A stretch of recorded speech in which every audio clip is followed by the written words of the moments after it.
یزید پلید کے دور میں ایک سے بڑھ کر ایک ظلم و ستم اور ناانصافیوں کے ریکارڈ قائم کیے گئے، مگر 3 ایسے افسوسناک سانے ہوئے جن کو بھلانا اور تاریخ میں گم کر دینا یہ پاسبل نہیں ہے۔ اس میں سے ایک سانحہ کربلا، دوسرا ثانیہ حرہ اور تیسرا اس ظالم نے مکہ مکرمہ پر بھی حملہ کیا۔ حرہ کے معنی کیا ہے؟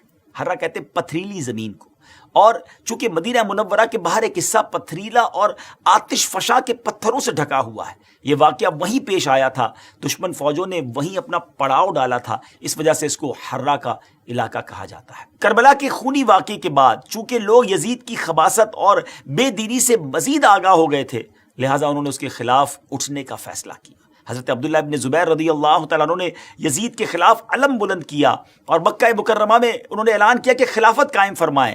اہل مدینہ نے کربلا میں یزید کی فوج کے کارنامے سنے تو وہ بھی حضرت عبداللہ بن زبیر سے مل گئے اور ان سے بیعت کر لی۔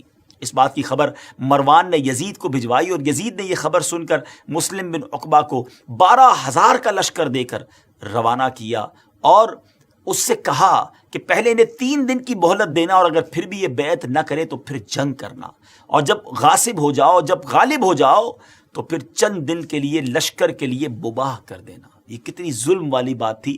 مباح کر دینے کا مقصد یہ ہوتا ہے کہ پھر لشکر کے حوالے کر دینا اہل مدینہ کا، وہ جو چاہیں کریں، جس کا مال لوٹیں، جس کی بے عزتی کرنا ہو، استغفر اللہ۔ اور پھر ان ظالموں نے جو کچھ کیا تو مسلم بن عقبہ نے لشکر مدینہ منورہ لے کر پہنچا، جنگ کا اعلان کر دیا۔ اس خونخوار کمانڈر یعنی مسلم بن عقبہ نے مدینے کا محاصرہ کر کے مدینے کے لوگوں سے جنگ شروع کر دی۔ چند دن تک تو وہ مدینہ پاک میں داخل بھی نہ ہو سکا۔ اب اس ظالم نے دھوکہ اور فریب شروع کیا اور کسی اور طریقے سے مدینے میں داخل ہوئے اور مدینہ پاک میں لوگوں کا خون بہانا شروع کر دیا۔ ایک سپاہی ایک عورت کے گھر میں داخل ہوا، اس عورت کا ایک چھوٹا سا دودھ پیتا بچہ تھا، شیر خوار بچہ تھا۔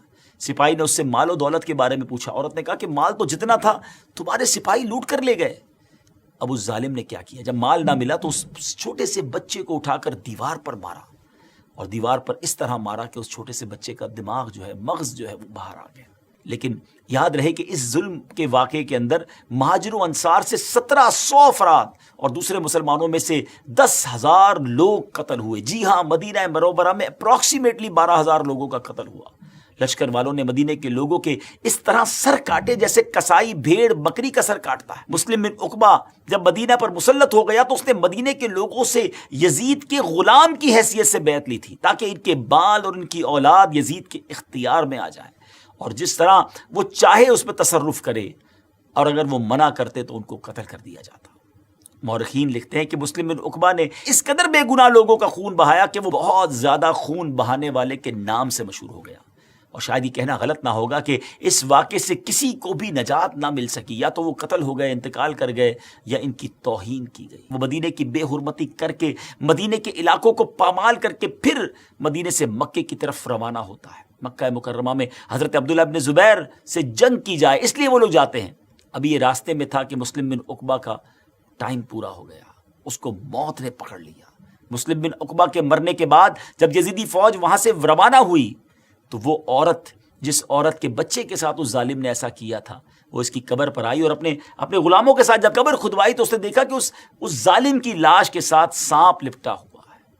ایسے لوگوں کا انجام پھر ایسا ہی ہوتا ہے۔ نہ یزید کی وہ جفا رہی، نہ شمر کا ظلم و ستم رہا، جو رہا تو نام حسین کا، جسے یاد رکھتی ہے کربلا۔ ناظرین، ظالم کا انجام برا ہی ہوتا ہے۔